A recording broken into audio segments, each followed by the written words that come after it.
अज़्ज़ज़ सामिईन व नाज़रीन, ये जो चेहरा नज़र आ रहा है इसका नाम है मोनू मानेसर। पूरे हिंदुस्तान में एक मशहूर चेहरा है। ये गुंडा, बदमाश, मवाली, डाकू, जो कह लें आप, आतंकवाद, ये है वो। ये जात का यादव गवाला है। मैं ये बात नहीं कह सकता, वरना हकीकत यही है कि एक मोनू मानेसर ही नहीं, इस समाज के अक्सर व बेशतर अफराद इसी तरह के रहे हैं। मेरे पास अंग्रेज़ों के कराए गए सर्वे की 2 किताबें थीं। अंग्रेज़ों ने सर्वे कराया था कि लोगों के घरों को लूटने वाले, मारने वाले, डाका जनी करने वाले, चोरी करने वाले कौन लोग हैं। तो उनमें गवाला जाति का भी तस्करा था। कहने वाले तो यहाँ तक कहते हैं कि महमूद गजनवी ने सोमनाथ की मंदिर पे जो हमला करके वहाँ का माल लूटा था, उसकी फ़ौज में यही लोग थे। वैसे तारीख़ी तौर पर एक बड़ी तादाद में महमूद गजनवी की फ़ौज में हिंदू के शामिल होने का तज़किरा आम तारीख़ी किताबों में मिलता है। अब वो किस जाति के थे, किस समाज के थे, वो तो नहीं मिलता है, लेकिन लल्लन टॉप पर एक मर्तबा ये चीज़ सामने आई थी जहाँ इसी जाति का नाम आया था। वैसे आज भी इन लोगों का धंधा इसी तरह का है, लेकिन इसे धार्मिक रंगों में रंगने की कोशिश पहली बार ब्राह्मणों ने किया है। ब्राह्मण जानते हैं कि ये लोग इस काम में मशहूर हैं, इसलिए हम इसे इसी काम में धर्म की जिम्मेदारी उसके सर पे दे करके कि धर्म का नशा भी चढ़ जाए, फिर इस नशे में काम करे तो और अच्छा ब्राह्मण के लिए रहेगा।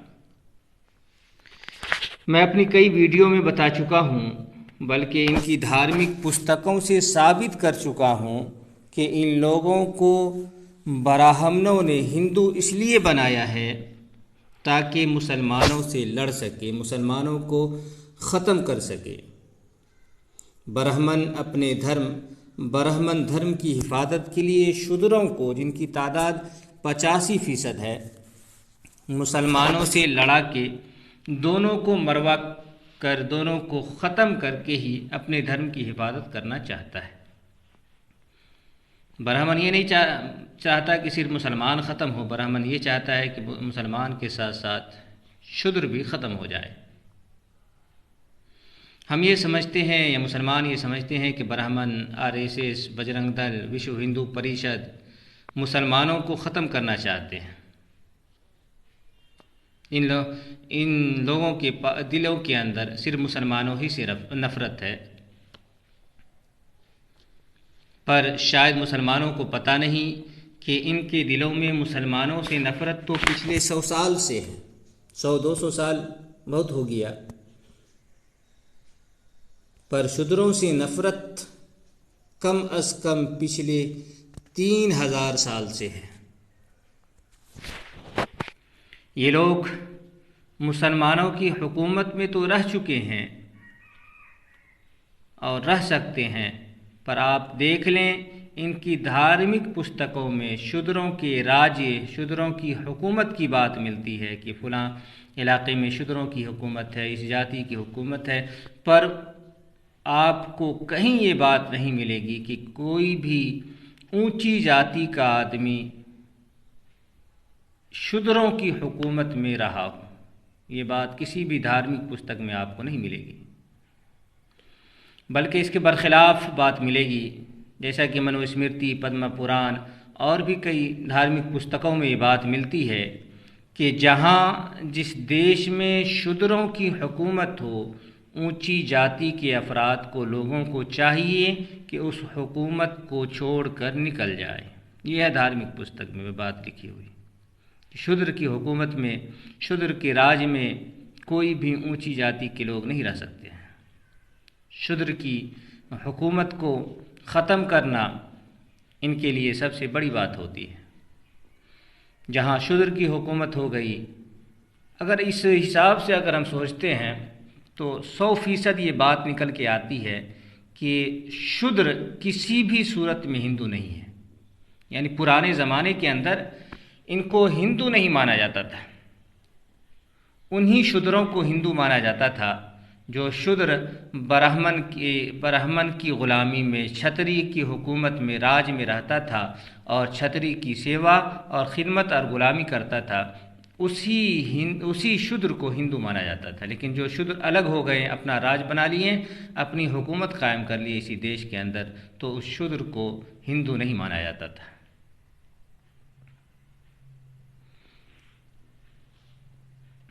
ये तो खैर हुकूमत की बात है, बल्कि यहाँ तक बात मिलती है कि जिस गांव में शूद्रों की तादाद ज़्यादा हो, शूद्र ज़्यादा रह रहे हों, उस गांव में ऊंची जाति के लोग ना रहे। घर बनाने की बात तो दूर की है, एक रात भी ना ठहरे, ठहरना भी मना है। इस तरह की बात लिखी हुई है। और फिर ऐसी बात के रहते हुए धार्मिक पुस्तकों में अगर 85% हिंदू जो शूद्र हैं वो अपने को हिंदू कहें, तो फिर इससे आगे कोई कुछ कहा ही नहीं जा सकता है। ये तो खैर ये बात हो गई, बल्कि बहुत सी ग्रंथों में तो उन शूद्रों को जो ब्राह्मण के राज में रहते हैं, ब्राह्मण की सेवा करते हैं, खिदमत करते हैं, उनको कुत्ते या सूअर के बराबर माना गया है। जिसको हिंदू माना गया उसको ऐसा माना गया है। मेरी कई वीडियो में आप देख सकते हैं और आइंदा भी आप देखेंगे, हम सारी बात लेकर के आपके सामने आएंगे। धार्मिक ग्रंथों में जो इनकी मजहबी किताबें हैं उनमें एक दो जगह नहीं, हज़ारों जगहों पे इन लोगों का, जो शूद्र है, इन लोगों का अपमान किया गया है, बेइज्जती की गई है। इंसानियत से गिरी हुई हरकत इन लोगों के साथ की गई है। और हमारी वीडियो, हमारे पूर्वजों ने हिंदू धर्म क्यों छोड़ा था, 100 पार्ट में बनाने का इरादा है। 15-16 पार्ट आ चुका है और 100 पार्ट में मुझे यही दिखाना है कि ब्राह्मणों ने या ऊंची जातियों ने निचली जातियों के बारे में क्या कुछ लिखा है, क्या कुछ कानून बनाया है।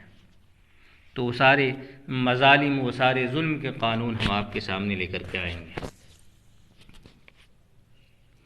अब आप मोनू मानेसर के बारे में समझ सकते हैं। ये गौरक्षक बना हुआ है, हम दिखाएंगे आपको कि किस तरह के गौरक्षक हैं। धार्मिक पुस्तक से दिखाएंगे और बड़ी इनके यहाँ जो ऊंचे स्थान की पुस्तक है उससे आपको दिखाएंगे कि किस किस्म के गौरक्षक हैं। और देख लें, गाय है, पुलिस है, गौरक्षक है, गाय की हिफाजत है।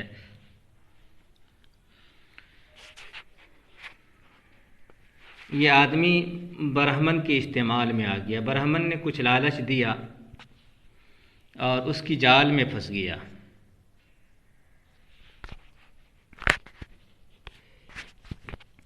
तो ये लोग वैसे भी थे, लेकिन जहाँ कुछ मिल जाए तो फिर क्या कहना है, सब कुछ करने को तैयार है। चूँकि खैर जो भी हो, ये शूद्र समाज से है, यादव है, ग्वाला है। मैं कभी वो सारी बातें आपके सामने लाऊंगा जिनमें आप देखेंगे कि धार्मिक पुस्तकों में यादव, ग्वाला जिसको कह रहे हैं, तो यादव के बारे में क्या कहा गया है। हम यहाँ सिर्फ एक पुस्तक से आपको दिखाएंगे जिसमें आप समझ सकते हैं सारी बातें। और अगर किसी यादव में शर्म व हया, लज्जा नाम की कोई चीज़ होगी तो कभी भी ख़ुद को हिंदू नहीं कहेगा। आपको सामने हम एक बात रखते हैं, एक पुस्तक रखते हैं। इस पुस्तक के बाद तो फिर आपके सामने सारी बातें खुल करके आ जाएंगी।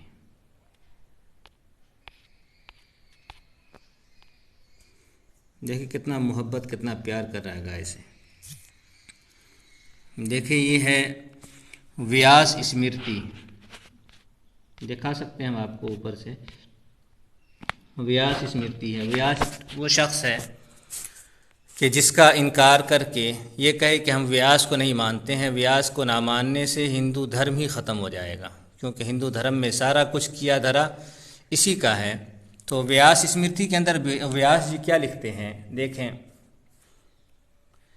बढ़ई, नाई, गवाला, आशाप, कुम्हार, बहुत सी जातियों के नाम हैं, 10-15 जातियों के। यहाँ देखें गवाला है तीसरे नंबर पर, पहले में बढ़ई, दूसरे में नाई, तीसरे में गवाला है।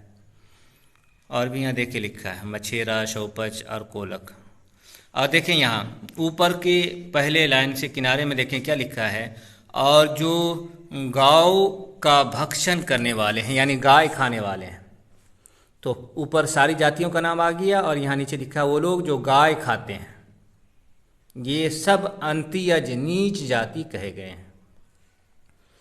तो अंत्यज का मतलब होता है सबसे नीच, अछूत, जिसको छू नहीं सकते हैं। खैर उसकी तफसीर आगे आ रही है इसी किताब के अंदर। तो क्या है, यहाँ देखें आप एक गवाला को, जो गवाला जाति में पैदा हुआ है, यादव जाति में पैदा हुआ है, उसके बारे में ये बात आई है कि वो ऐसा है जैसे कोई आदमी गाय खाने वाला, एक साथ बराबर का पापी माना है और बराबर के दर्जे में रखा है, यादव को भी और गाय खाने वाले को भी। अभी तो मोहन भागवत ने भी कह दिया है कि दलित लोग गाय खा सकते हैं, और इस किताब के हिसाब से तो दलित ही कह सकते हैं। और अगर हम और अंदर जाएं तो आज के जो शूद्र हैं उनकी हैसियत धार्मिक ग्रंथों के हिसाब से दलितों से भी कहीं ज़्यादा नीचे गिरी हुई होगी। तो खैर उन सब बातों को छोड़ करके आप देखें यहाँ क्या लिखा है। यहाँ लिखा है कि इनके साथ वार्तालाप करके स्नान करे। अब भी शर्म है किसी के अंदर, किसी शूद्र के अंदर, किसी यादव के अंदर, तो वो गौ माता की हिफाजत करने वाले गौ रक्षक बन कर के अपनी ज़िंदगी गुजार दे बेशर्मी के अंदर। यहाँ लिखा है कि कोई ऊंची जाति का आदमी अगर यादव से बात कर ले, गवाला से बात कर ले, नाई से बात कर ले, कुम्हार से बात कर ले, तो क्या करना है, बात करने के बाद स्नान करे। इससे भी ज़्यादा जलील दुनिया की तारीख़ में किसी कभी भी कहीं भी इंसान को नहीं किया गया होगा। दुनिया के इतिहास में ज़िल्लत, किसी इंसान को जलील करने की तारीख़ इससे कहीं ज़्यादा कहीं आपको नहीं मिलेगी। तो इस शब्द के अंदर, इस जुमले के अंदर है कि इन लोगों के साथ बात करने के बाद आदमी स्नान कर ले। बात करने वाला नापाक हो जाता है बात करने से। आपके जहन में आ रहा होगा, अगर कभी आपने शुद्रा फिल्म देखा हो तो उसमें दिखाया गया था, और भी बहुत सारी वीडियो हैं, कि गले में हांडी और कमर पे झाड़ू लटका रहता था। उससे भी बड़ी बात यह है,